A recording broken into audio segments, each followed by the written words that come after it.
This was never supposed to happen. KFC had the secret recipe, the giant buckets, the global empire, and decades to own America's chicken throne. Raising Cane's had almost one meal, yet Cane's passed KFC in U.S. consumer spending. Then the kernel started changing. More tenders, more sauces, new drinks, redesigned stores, and a public comeback campaign. Coincidence? Or had Cane's forced the world's most famous chicken brand to fight a war it no longer controlled?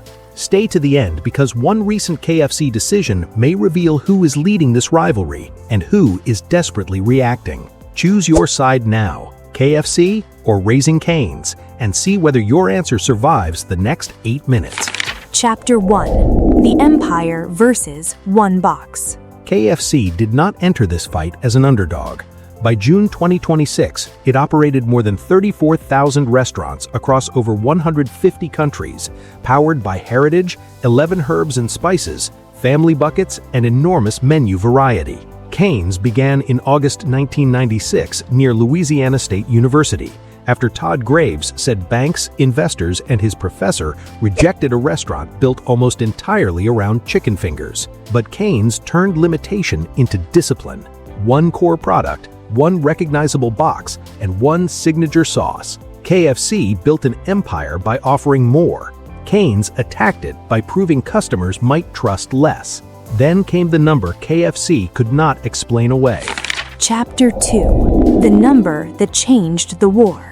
On April 21, 2025, Restaurant Dive reported Circana's estimate that KFC's U.S. consumer spending had fallen 4% in 2024 to $4.34 billion.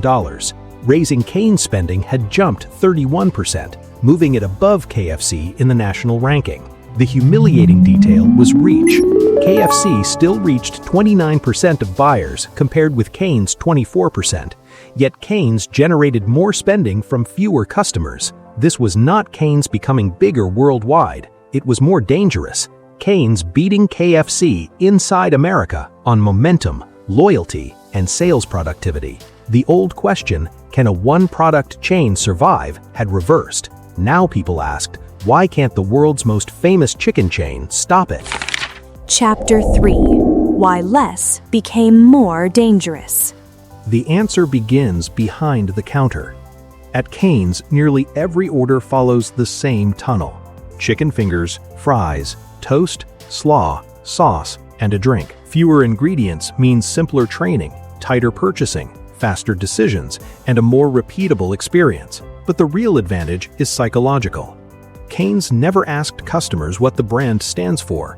The box answers immediately. Love it or hate it, you cannot confuse it. KFC's menu promises freedom: bone-in chicken, sandwiches, nuggets, tenders, bowls, sides, family meals, value boxes, desserts, and promotions. Yet every extra promise creates another place where speed, freshness, or consistency can break. Perhaps KFC did not stop innovating. Perhaps it innovated in too many directions, while Cane's perfected one.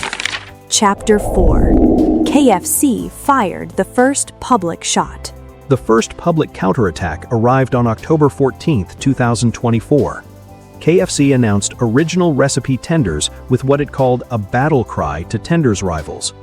Its campaign mocked Louisiana herbs, one signature sauce, and limited operating days. 3 days later, KFC handed out free tenders in Baton Rouge, New Orleans, and Atlanta. KFC never printed Cane's Louisiana in giant letters, but the Louisiana references, sauce comparison, and tender battlefield made the target difficult to miss. Then, on December 23, 2024, KFC opened Saucy in Orlando. Instead of the traditional bucket, the concept centered tenders, crinkle-cut fries, coleslaw, toasted rolls, digital ordering, colorful drinks, and 11 sauces. It did not look like the KFC America had known. It looked like a legacy company studying tender-focused challengers and building a laboratory around their habits. That timing mattered. Cane's had not merely sold more chicken, it had made tenders, sauce, speed, and simplicity feel like the future KFC suddenly needed to chase in America. Chapter 5: Cane's expansion stopped looking like hype. The pressure moved beyond food. On January 8, 2025, Cane's announced it had opened 118 restaurants during 2024, exceeding its goal of 100.